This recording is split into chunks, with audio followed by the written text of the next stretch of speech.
자, 후보자께 묻겠습니다. 후보자에 대해서 크게 두 가지 논점을 가지고 인사청문회가 진행되고 있지 않습니까? 하나는 사법부의 동일, 하나는 사법개혁, 이겁니다. 저는 그 두 가지 관점 중에서 문재인 대통령께서 후보자를 대법원장 후보자로 지명한 것은 사법부의 독립보다는 사법개혁, 이게 조금 더 방점이 있지 않나라는 생각을 합니다. 그 생각에는 동의하십니까? 예. 네, 그리고 여러 가지 서면 답변에서 후보자께서 낸 여러 가지 사법개혁 방안에 대해서 답변을 많이 내셨잖아요. 여러 의원들께서 질문을 주셔서. 그런데 그 내용들을 살펴보면은 제 개인적인 생각으로는 특별하게 차별화된 내용이 없다, 이리 생각을 합니다. 조금 전에 우리 다른 의원님께서 물어보셨지만은 춘천지방법원장 때 있었던 여러 가지 조치들이 있었죠. 저도 훌륭한 성과라고 봅니다.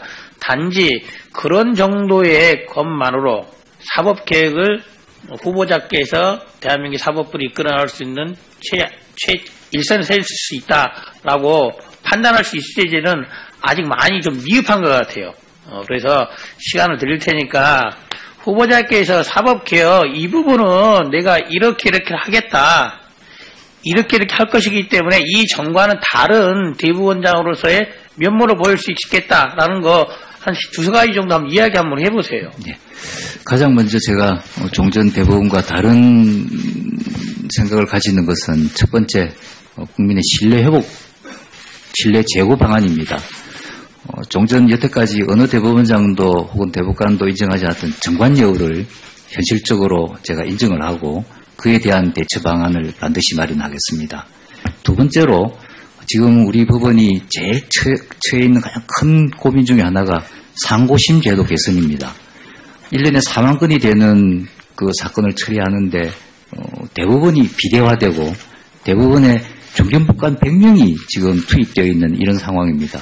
이것을 시급하게 개선하지 않으면 우리 법원의 신급제도라든지 전체 제도가 제대로 돌아갈 수가 없습니다. 그래서 지난 대법원장님 때도 상고제도에 관해서 논란을 하다가 상고부분 제도가 결국 현재 폐기되어 있는 상황이긴 합니다만은 저는 다시 한번 하겠습니다.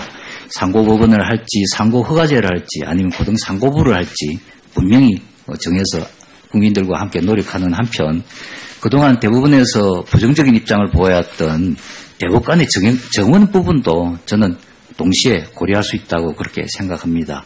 또 사법행정과 관련해서는 지금 제일 문제로 되고 있는 사법관리화 부분을 위해서 판사 인사 이원화 제도, 고등법원과 지방법원 나눈 것 반드시 실행하겠습니다. 다만 시기와 방법 문제는 좀 더 법관들과 고민을 하겠습니다. 또 법관 책임성과 관련해서 여러 가지 제가 행정처 제도가 때 개선하겠지만은 감사관 제도는 개방적으로도 할 수 있지 않을까 하는 생각 들고 어제 잠시 이야기 있었습니다만은 변협의 법관 평가 제도도 지금 신뢰성과 공정성을 좀 담보하는 그런 제도 보완이 이루어진다면 그것도 충분히 참고할 수 있다고 생각합니다. 예, 그 정도의 내용을 아마 이 서면 답변에서도 했던 것 같고 아마 그런 것 같습니다. 하지만은 본 위원이 보기로는 방금 말해주셨던 5가지, 6가지 정도가 대법원장으로서 그리고 특히 사법부의 개혁을 내세우고 있는 이 마당에 이것만으로 충분한가? 정말 이것만이 김명수 후보자가 문재인 정부에 있어서 사법부를 이끌어갈 수 있는 대법원장으로 할 수 있는 것인가? 의문인 거예요. 예를 들어 국민의 신뢰 제고 방안으로 말씀하셨던 정관예우의 인정, 이것도 후보자가 인정하지 하든 하지 않든 이미 다 공감대가 있는 거 아니겠습니까? 단지 대법원장이 되시게 되면은 그걸 받아들여서 소위 대법원 차원에서 대법관 출신들의 적용되는 정관예우 없애겠다, 그 정도로 받아들이는 것 같아요. 그것만으로도 의미는 있죠. 하지만 그것만은 부족하다는 거죠. 또 하나 말씀하셨던 상고심 제도 개선, 이것은 후보자 이외에 다른 사람들도 여러 차례 수년간에 걸쳐서 논의가 되었던 거 아니겠습니까? 여러 가지 이유 때문에 채택이 되는 부분도 있고 채택이 안 됐던 부분, 그런 부분인 것이죠. 또 하나는 대법관 증원 부분도 아까 말씀하신 것처럼 대법원이 주로 반대를 많이 해서 그랬던 걸로 알고 있습니다. 특히 사법행정에 대해서는 사법관료화로 인한 것을 방지하겠다. 근데 구체적 내용이 없어요. 구체적 내용이 어떻게 하겠다는 것에 대해서. 이런 정도의 내용을 가지고 사법개혁을 하겠다는 것을 국민들이 납득을 할까? 이전에 대법관 내지는 대법원장 후보들하고 차별성이 없지 않나라는 우려가 좀 있습니다. 방금 언급하셨던 판사 인사의 이유나 뭐 지방법원, 그래 고등법원을 별도로 한다든지 뭐 고법부장 승진을 폐지한다든지 이런 거는 뭐 방안이 나올 수 있습니다. 하지만 이게 소위 김명수 평가냐는 거죠. 김명수 후보만이 주장했던 아이템이냐. 다른 이전에 어떤 대법관 후보, 어떤 대법원 후보들도 여러 명이 다 말씀을 해줬던 거예요. 그렇다고 한다면은 김명수 후보만의 사법개혁, 정말 이것 때문에 문재인 정부에서 김명수 후보자가 대법원장이 되어야 된다. 이것을 설득시키기에는 부족한 게 아닌가 싶은 생각이 듭니다. 어떻게 생각하십니까? 제가 후보자 입장에서 큰 그림은 제가 이미 그려놨습니다만 개개의 세부 문제에 관해서 일일이 제가 말씀드릴 수 없다는 것은 좀 양해해 주시기 바라겠습니다. 예, 그렇습니다. 왜 제가 이 문제를 언급을 하냐면은 저는 개인적으로는 대법관 출신이 아니어도 대법원장을 할 수 있다고 봅니다. 특히 이번에 청문회를 통과가 인준이 되신다면은 거의 반세기 만에 대법관을 거치지 않은 대법원장이 탄생되는 걸 알고 있습니다. 저는 가능하다고 봅니다. 그렇지만은 그러한 관행을 뛰어넘는 파격이 따르려고 한다면은 거기에 걸맞는 공감대가 있어야 된다고 봅니다. 공감대라는 것은 사법부 내, 즉 법원 조직 내에서도 공감대가 필요할 것이고, 법조 3인학과 아니지만은 법조에 둘러싼 여러 단체들 간에도 이분 정도면은 파격을, 관행을 뛰어넘는 파격도 받아들일 만한 공감대가 있어야 된다고 봅니다.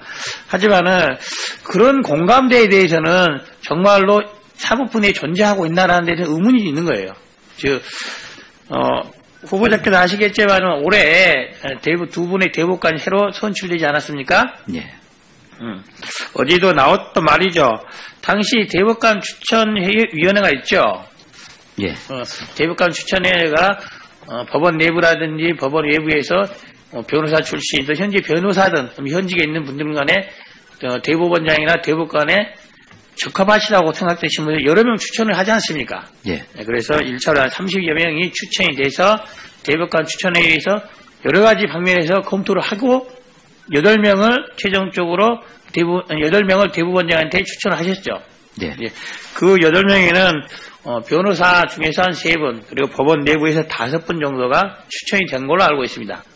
그렇습니다. 그렇다고 한다면은 지금으로 붙여보면 불과 3달, 2달 전에 대법관 추천위원회에서 8명의 추천이 안 들었다는 것은 아직까지는 대법관은 뭐 가능했지만 대법원장에 하는 데 있어서 사법부 내부라든지 아니면 사법부를 둘러싸고 있는 여러 단체들에서 공감대가 부족한 것은 아닌지 라는 것에 대해서는 어떻게 생각하세요?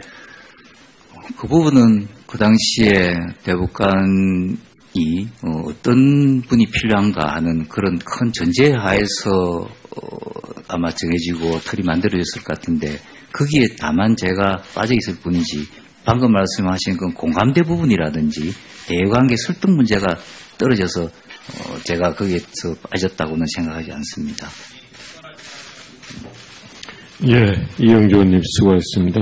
예, 다음은 자유한국당의 각상도 의원님 질의해 주십시오. 예, 이틀 동안 고생 많습니다. 우리 PT 자료 좀 띄워보세요. 좀 시간 좀 끌어주시죠. 예, 시간 잠깐 줄였다가 띄우고 하세요.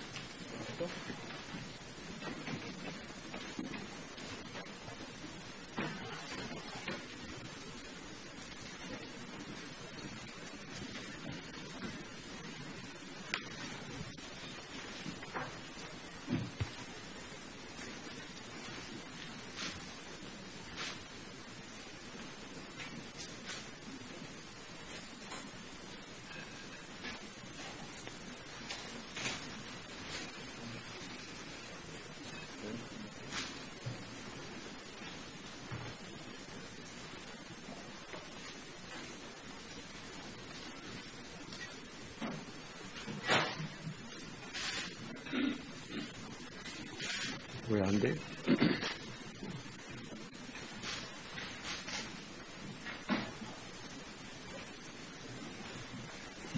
뭐 이야기해보세요. 왜 금방 안 되냐고.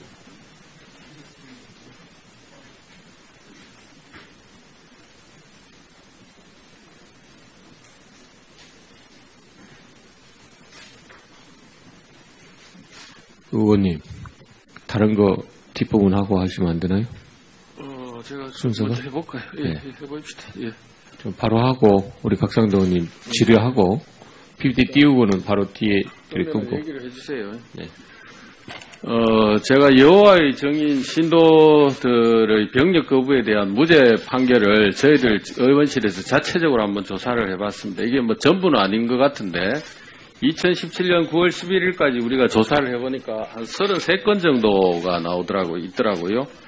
처음 나온 게 2004년도 이정열 우리법 연구의 이정열 판사가 한 2건이 있었고 그 뒤에 그 해에 그 대법원 전원 합의체 판결이 이걸 인정하지 않는다고 판결이 났고 그래서 쭉 이런 판결이 없다가 학업식 판결이 없다가 2007년도에 그 영동지원에서 다시 한번 무죄가 이제 선고가 됐습니다. 그러다가 그 건 외에는 뭐 저희들이 찾지를 못했는데 쭉 없다가 2011년도에 헌재에서 합헌 판결이 이제 있었던 걸로 이렇게 조사가 됐습니다. 이런 이후에는 뭐 쭉 그 몇 년간 이 판결이 무죄 판결이 없었습니다. 그러다가 2014년도 후보자가 만든 국제인권법 연구회 학술대회에서 양심적 병력 거부 문제점과 대체 복무제도 필요성 이런 연구 학술대회에서 발표가 있었고 그 뒤에 2015년도 5월달에 광주지법부터 해서 판결이 몇 차례 쭉 이어집니다. 한 6차례, 7차례 이어집니다. 그 뒤에 이제 2016년도 12월 9일날 탄핵이 있었는데 이 탄핵 이후에 그때부터 또 무죄 판결이 쭉 이어집니다. 이 사이마다 대법원에서는 계속 유죄 취지 판결이 내려가서 대법원에서는 유죄 판결이 계속 선고되고 있습니다. 이러는 동안에도 그러다가 아직도 안 됐어요? 문재인 정부 출범한 2017년 5월 10일 이후에 이 무죄 판결이 쏟아지기 시작합니다. 이렇게 쏟아지는 와중에도 대법원에서는 계속 유죄 판결이 내려갑니다. 그래서 저희들이 확인한 게 총 건수로 49건 정도, 뭐 병합된 것도 있고 이래서. 의원님 잠깐만. 예, 됐습니까? 예. 이 자료 한번 보시면은 중간중간에 이제 이런 게 있습니다. 중간에 보시면은 2016년도에 이제 국민 여론조사가 한번 있었습니다. 2016년도에 보면은 여론조사에서 대체 복무제에 대해서 찬반 여론조사를 하니까 찬성이 29.4%, 반대가 53.6%의 판결이 있었습니다. 이름에도 불구하고 일부 이제 판사들이 이런 식으로 판결을 했고 이 판결을 주도한 건 후보자가 발기인으로 만든 국제인권법 연구의 판사들이 주도적으로 했습니다. 이거에 대해서 후보자한테 의견을 저희들이 물었더니 후보자는 입법을 통해서 대체복무제가 제도 도입으로 해결해야 된다고 이렇게 후보자가 얘기를 했습니다. 맞습니까? 예, 그렇습니다. 예. 지금 입법이 되지 않은 상황입니다. 그렇죠? 그렇습니다. 이 하급심 판결은 어떻게 해야 됩니까? 사실 그 부분에 관해서는 지금 곧 대법원에 지금 올라올 일이라서 말씀드리기 그렇습니다만 지난번에 말씀드린 것처럼 저도 유죄 판결을 할 때 취지는 이 문제 해결은 결국 위원 결정이나 입법으로 해결되는 것이지 과연 병역법상 정당한 사유의 해석으로 해결할 수 있는 부분에 관해서는 저는 그 당시까지는 생각을 못한 문제였습니다. 이번에 이런 부분이 올라왔고 또 대법원에서도 최근까지 병역법상 정당한 사유에는 해당되지 않는다는 그런 결론이 나간 것도 저도 확인하였습니다. 제가 만약에 대법원에 직책을 맡게 되면 그 모든 것을 한번 고려해 보겠습니다.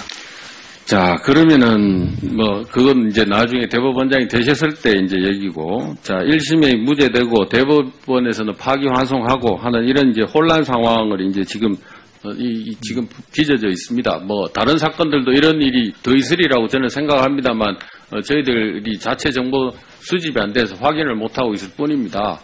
근데 이 경우에 그 영구에 소속 판사 9명이 지금 이 주도적으로 여기 들어가 있습니다. 이 판결한 판사들 이름. 이 실명을 제가 공개한 이유도 이 무죄 받을 가능성이 있는 당사자들이 무죄 받을 수 있으면 그 판사 찾아가라고 해서 제가 이름 언론에도 오늘 아침에 공개가 됐고 뭐 저희들도 이게 알려주는 게 국민들한테 도움이 되는 거 아니냐 그런 생각에서 제가 이름도 그냥 리스트에 그냥 놨습니다.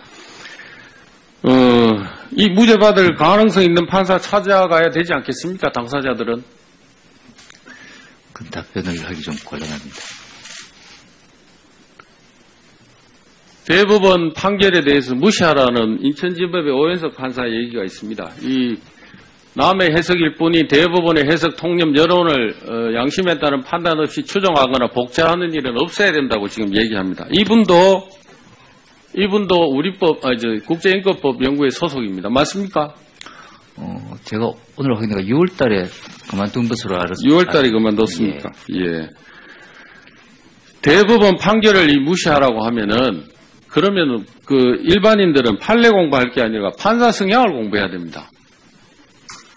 중괄 판례나 법이 없으면은 당사자들은 누구를 공부해서 누구 재판에 대처해야 되느냐. 판사가 뭘 생각하냐. 판사 성향을 공부해야 됩니다. 이게 정상적입니까? 내려진 대법원 판결은 반드시 존중되어야 되고 물론 그것에 관해서 뭐 다른 의견을 가질 수 있고 또 그에 따라서 자유롭게 판단을 할 수 있지만은 어쨌든 기본적으로는 대법원 판결이 존중되어야 되지 무시해야 될 그런 대상은 아닙니다. 아니 대법원 판결이 나가도 하급심에서 이렇게 다 뒤집고 관계없이 마음대로들 지금 재판을 하고 있지 않습니까? 그 재판 내용에 관해서는 결국 법관들이 각자 하는 것인데 결국 대법원에서 그와 같은 경우에는 상급심에서 정리를 하는 수밖에 없을 것 같습니다.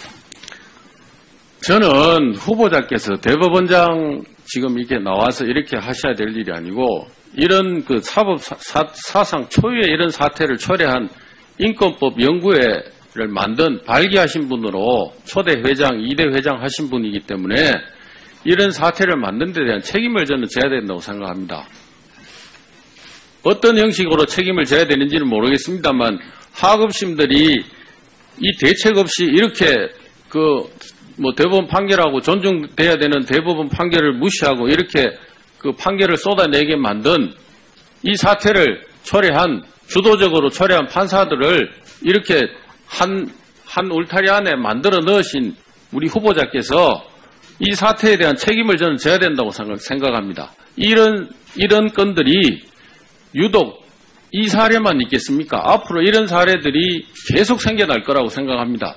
저는 모르겠는데 법원 안에서는 이 사례 말고도 여러 사례들이 저는 부딪히고 있을 거라고 지금 생각합니다. 공개가 안 됐다는 것뿐이지 여러 사례들이 이렇게 부딪히고 있을 겁니다. 그렇죠? 그 외에는 제가 자세히 들은 바가 없습니다. 후보자가 한 이 판결, 정교제 관련된 그 가처분 이것도 원래 취지는 대법원 취지하고 반대되는 거 아니었습니까? 그렇지 않습니다. 대법원에서 파기환송하고 자판을 하지 않았기 때문에 충분히 다른 요인을 심리할 수 있었습니다. 제가 또 하나 원세훈 국정원장 사건에 대해서 종전 2심은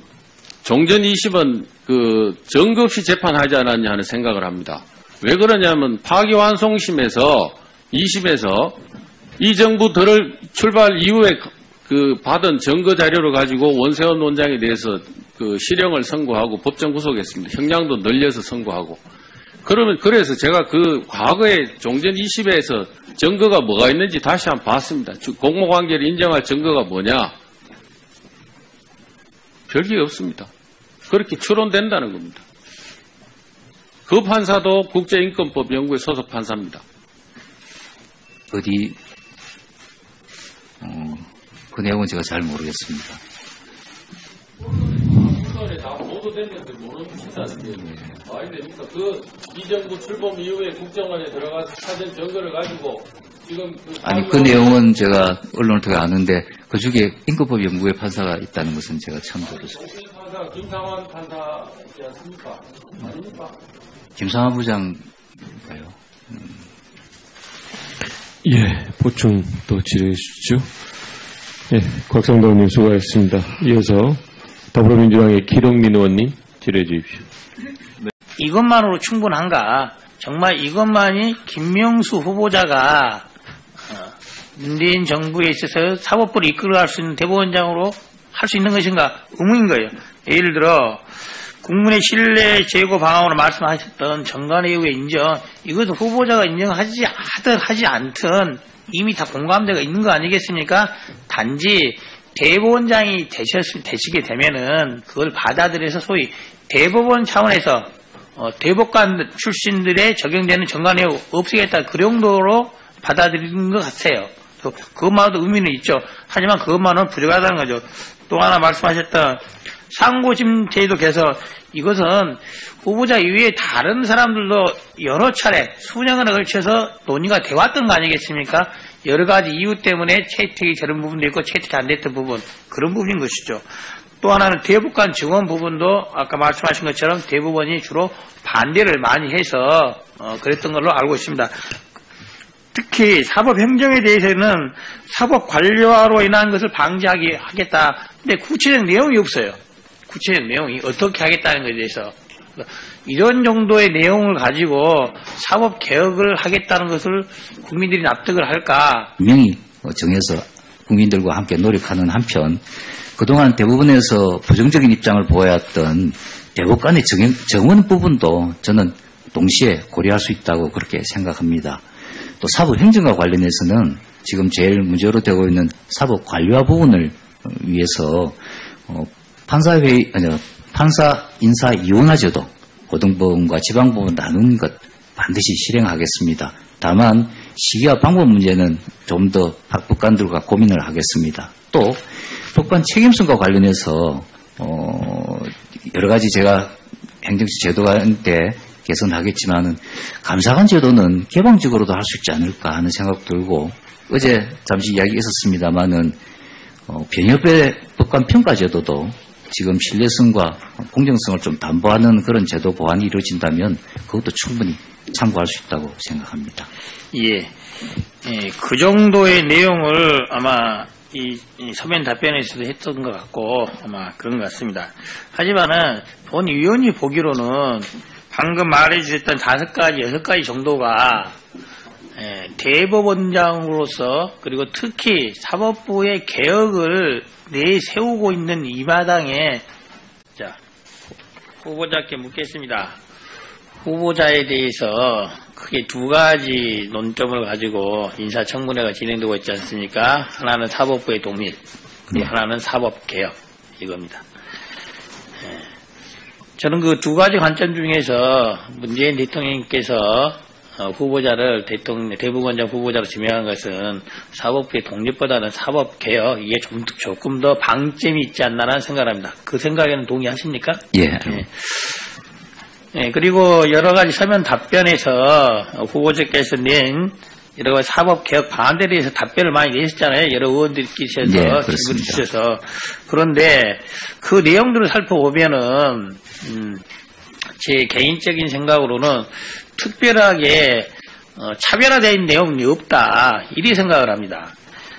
조금 전에 우리 다른 의원님께서 물어보셨지만은 춘천지방법원장 때 있었던 여러 가지 조치들이 있었죠. 저도 훌륭한 성과라고 봅니다. 단지 그런 정도의 것만으로 사법개혁을 후보자께서 대한민국 사법부를 이끌어나갈 수 있는 일선에 설 수 있다라고 판단할 수 있을지는 아직 많이 좀 미흡한 것 같아요. 그래서 시간을 드릴 테니까 후보자께서 사법개혁 이 부분은 내가 이렇게 하겠다, 이렇게 할 것이기 때문에 이 정과는 다른 대법원장으로서의 면모를 보일 수 있겠다라는 거 한 2-3가지 정도 한번 이야기 한번 해보세요. 네. 가장 먼저 제가 종전 대법원과 다른 생각을 가지는 것은 첫 번째 국민의 신뢰 회복, 신뢰 제고 방안입니다. 종전 여태까지 어느 대법원장도 혹은 대법관도 인정하지 않았던 정관 여부를 현실적으로 제가 인정을 하고 그에 대한 대처 방안을 반드시 마련하겠습니다. 두 번째로 지금 우리 법원이 제일 처해 있는 가장 큰 고민 중에 하나가 상고심 제도 개선입니다. 1년에 4만 건이 되는 그 사건을 처리하는데 대법원이 비대화되고 대법원에 중견법관 100명이 지금 투입되어 있는 이런 상황입니다. 이것을 시급하게 개선하지 않으면 우리 법원의 신급제도라든지 전체 제도가 제대로 돌아갈 수가 없습니다. 그래서 지난 대법원장님 때도 상고제도에 관해서 논란을 하다가 상고부분 제도가 결국 현재 폐기되어 있는 상황이긴 합니다만은 저는 다시 한번 하겠습니다. 상고법원을 할지 상고허가제를 할지 아니면 고등상고부를 할지 이전에 대법관 내지는 대법원장 후보들하고 차별성이 없지 않나라는 우려가 좀 있습니다. 방금 언급하셨던 판사 인사의 이유나 뭐 지방법원, 그래 고등법원을 별도로 한다든지 뭐 고법 부장 승진을 폐지한다든지 이런 거는 뭐 방안이 나올 수 있습니다. 하지만 이게 소위 김명수 평가냐는 거죠. 김명수 후보만이 주장했던 아이템이냐. 다른 이전에 어떤 대법관 후보, 어떤 대법원 후보들도 여러 명이 다 말씀을 해줬던 거예요. 그렇다고 한다면은 김명수 후보만의 사법개혁, 정말 이것 때문에 문재인 정부에서 김명수 후보자가 대법원장이 되어야 된다. 이것을 설득시키기에는 부족한 게 아닌가 싶은 생각이 듭니다. 어떻게 생각하십니까? 제가 후보자 입장에서 큰 그림은 제가 이미 그려놨습니다만 개개의 세부 문제에 관해서 일일이 제가 말씀드릴 수 없다는 것은 좀 양해해 주시기 바라겠습니다. 예, 그렇습니다. 왜 제가 이 문제를 언급을 하냐면은 저는 개인적으로는 대법관 출신이 아니어도 대법원장을 할 수 있다고 봅니다. 특히 이번에 청문회를 통과가 인준이 되신다면은 거의 반세기 만에 대법관을 거치지 않은 대법원장이 탄생되는 걸 알고 있습니다. 전